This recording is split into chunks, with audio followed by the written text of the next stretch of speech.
नमस्कार, आप देख रहे हैं द बिहार टॉप। मैं हूं आदेशपुरी। बात करेंगे 70वीं सिविल सेवा को लेकर। आयोग के द्वारा कोई सुनवाई री एग्ज़ाम को लेकर नहीं किया गया, अभी तक नहीं किया गया, और पीटी का रिजल्ट घोषित कर दिया गया। और सरकार हो या बीपीएससी हो, शुरू से उनका रवैया एक ही था कि ना कोई बात करेंगे और ना ही कोई सीरियस लेंगे, और वो अपना काम करते चले गए। पीटी का रिजल्ट घोषित हो गया। 31 जनवरी को कोर्ट में सुनवाई होना है इस मामले को लेकर। आपको बता दें कि जन सुराज की तरफ से जो है पहल की गई कोर्ट में। और देखिए, बीपीएससी जो है हमेशा से जो करते आया है वही उसने किया। एग्जामिनेशन से का जो मामला जो है वो हाई कोर्ट पहुंचा है।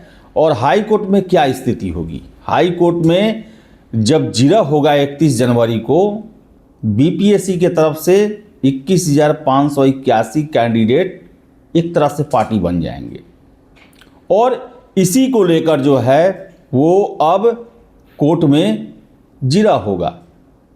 इनके ऊपर ही खेला जाएगा कि इतने लड़के सिलेक्ट हो चुके हैं, सिलेक्ट हो गए, इसके बाद इनको कैसे हटाया जा सकता है, जो अभी तक चलते आया है।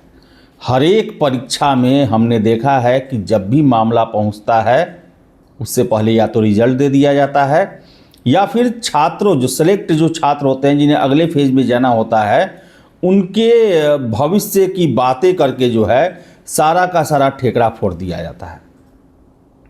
लेकिन बता दें आपको हम कि इस बार छात्र भी जो हैं वो भी गजब का जिद पकड़े हुए हैं। ऐसा कभी नहीं देखा गया है कि लगभग 40 दिन से ज़्यादा हो गए, 40 दिन आज हो गए आज, और छात्र भी जो हैं वो धरना से उठने का नाम नहीं ले रहे।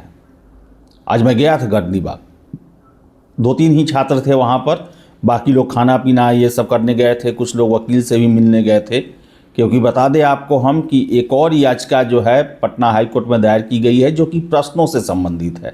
फिर से 13 दिसंबर और 4 जनवरी के एग्ज़ाम को लेकर संबंधित है। आपको बता दें कि हमेशा से बीपीएससी के द्वारा इसी तरह किया जाता है। आप देख लें कि बहुत सारे छात्र जो सिलेक्ट हुए हैं, कल तक मैं उन्हें देखता था कि री एग्ज़ाम की बात करते थे, और आज जो हैं वो आंदोलन के औचित्य पर प्रश्न उठाने लगे हैं। हमेशा से होते आया है, और ये सभी लोग जानते हैं, ये आयोग भी भली भांति जानता है। रिजल्ट दे दो, फूट पड़ जाएगा। जो आंदोलन की मजबूती होती है वो कमज़ोर हो जाएगा। और बता दें आपको हम कि छात्रों में एक तरह से जो है वो निराशा का भाव आ जाए कि अब कुछ नहीं होने वाला, और इसी का फ़ायदा हमेशा उठाया भी जाता है। आपको बता दें कि री एग्ज़ामिनेशन के इस मामले में प्रश्नों का विवाद जो है वो थोड़ा कमज़ोर पड़ गया है, जबकि छात्र शिक्षक उनका कहना है कि अभी भी बहुत सारे ऐसे प्रश्न हैं जिनके उत्तर विवादित हैं। अब देखिए कि जो बिहार दिवस मनाया जाता है 22 मार्च को हम लोग मनाते हैं, उत्तर में अप्रैल दे दिया गया है। विवाद तो है इसमें। दिल्ली को कब राजधानी बनाया गया? 1912 इसका आंसर होता है, लेकिन 1911 दे दिया गया है। यह भी विवादित है। नंदवंश वाला प्रश्न जो है वो भी विवादित प्रश्न है। फिर से एक में जो है सोडियम बाइकार्बोनेट दिया गया है इंग्लिश में, हिंदी में बाइकार्बोनेट दे दिया गया है। यानी हड़बड़ी में तो रिजल्ट दिया गया। और आपको बता दें कि प्रश्नों को लेकर हमने पीसी में हम ही ने प्रश्न किया था कि आखिर क्या वजह है कि आपको प्रश्न डिलीट करना पड़ता है, लेकिन आयोग की तरफ से यही जवाब दे दिया गया कि जो है कि अरे गलत हुआ तो सबको नंबर भी मिल गया, और बात को किस तरह मैनेज कर दिया गया। इसके साथ साथ मैंने ये भी प्रश्न किया कि जो 13 दिसंबर को एग्ज़ाम हुआ और 4 जनवरी को एग्ज़ाम हुआ, तो दोनों में से क्रमशः कितने छात्रों का चयन हुआ, कौन सी विधि अपनाई गई। लेकिन आयोग ने साफ साफ मना कर दिया।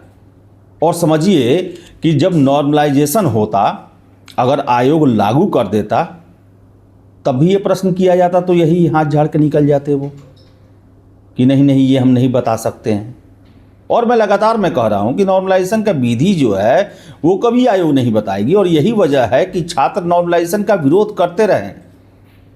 और आयोग को देखा जाए तो भले ही छोटे रूप में वो लागू किए हों, लेकिन बड़े रूप में वो लागू नहीं कर पाए, क्योंकि छात्र समझते थे। और यही दिन आना था जब नॉर्मलाइजेशन होता, मानिए 2 फेज में परीक्षा होता और रिजल्ट दे दिया जाता और पूछा जाता कि भाई आप बताएं कि किस विधि से आपने निकाला, कितने फेज से कितने छात्र निकले। उस समय भी ये नहीं बताते।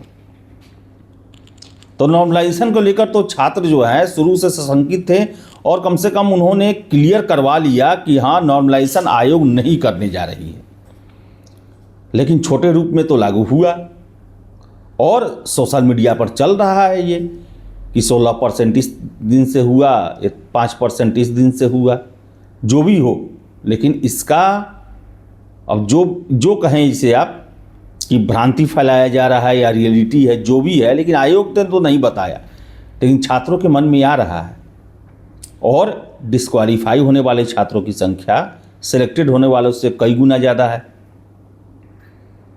इसके साथ साथ कई छात्र ये पूछ रहे हैं कि आयोग के द्वारा जो आंकड़े बताए गए, क्या आंकड़े सही हैं या फिर मनगढ़ंत हैं। तो आपको बता दें कि ये आंकड़े जो हैं ये सही हैं, क्योंकि पीसी में बताया गया है, इसको लेकर प्रेस रिलीज जारी किया गया है, तो ये एक एविडेंस हो जाता है और इस पर आगे मुकरा नहीं जा सकता है।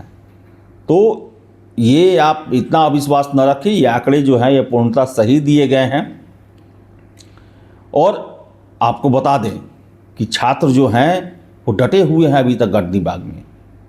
ये पहली बार हो रहा है कि आयोग तो खैर झुक ही नहीं रहा, लेकिन छात्र भी झुकने को तैयार नहीं है, सुप्रीम कोर्ट तक जाने की बातें कह रहे हैं। और ऐसे में बहुत सारे छात्र जो सिलेक्टेड हैं वो पूछते हैं कि मेंस होगा ना। तो आपको हम बता दें कि जिनका रिज़ल्ट हुआ है उनको अपनी मेंस की तैयारी करनी चाहिए।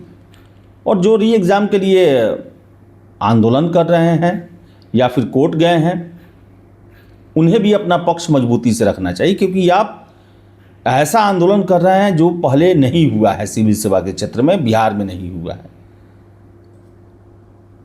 तो आज बता दें आपको हम कि छात्र 2 वर्गों में विभाजित हो चुके हैं। भले कितना भी कहा जाए सोशल मीडिया पर कि मेरा सिलेक्शन हो गया है, लेकिन मैं री एग्ज़ाम के पक्ष में हूँ। सारे लोग टेस्ट सीरीज ज्वाइन कर रहे हैं, क्लासेस शुरू कर रहे हैं। और बताएं आपको कि री एग्ज़ाम का जो मुद्दा है वो अभी तक ठंडा नहीं हुआ है। तो देखिए आगे क्या होता है। और बताएं आपको हम कि आयोग ने वही अपना पुराना खेल खेला है जो हमेशा वो खेलते आते हैं। सिलेक्टेड छात्रों के कंधे पर रखकर जो अपना हित साध लेते हैं। लेकिन सबसे बड़ा प्रश्न है, बहुत सारे छात्र हैं जो कि उनका कहना है कि हमारा इतना अंक आया लेकिन इतना ही अंक शो हो रहा है, रिज़ल्ट नहीं हुआ। बहुत सारे छात्र का कहना है कि उनका OMR शो नहीं हो रहा है, उन्होंने इतना अंक सही किया था। तो जितने भी कैंडिडेट हैं जिनका रिज़ल्ट OMR नहीं आया है, या फिर जिनको लगता है कि उनके रिज़ल्ट में खामी है, उनके अंकों को सही से नहीं देखा गया, नहीं जोड़ा गया, वो कंट्रोलर के नाम से आप मेल ज़रूर करें और गुजारिश करें, जाएं भी ऑफिस, गुजारिश करें कि एक बार फिर से जो है उनके OMR को देखा जाए, या फिर उनका OMR क्यों नहीं शो हो रहा, इसको लेकर भी आप मेल करें, मिले वहाँ पर जाकर, क्योंकि बहुत सारे छात्र हमें फ़ोन कर रहे हैं। और सबसे बड़ा मुद्दा है विवादित प्रश्नों को लेकर, जिसमें एक SOP जो है उसको साफ साफ इग्नोर किया गया आयोग के द्वारा।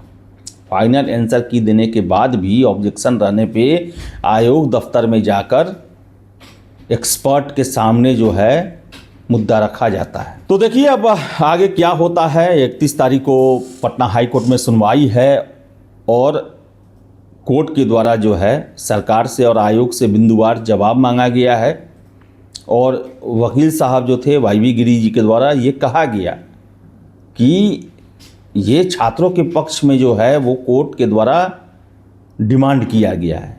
छात्र ये न समझें कि उनके पक्ष में फैसला नहीं हुआ है, बल्कि उनके पक्ष में ही अभी तक मामला है। तो देखिए 31 दिसंबर को क्या होता है, क्या फैसला होता है। फिलहाल इस वीडियो में इतना ही। वीडियो पसंद आया लाइक शेयर करें, हमारे चैनल द बिहार टॉप को सब्सक्राइब जरूर कर लें। धन्यवाद।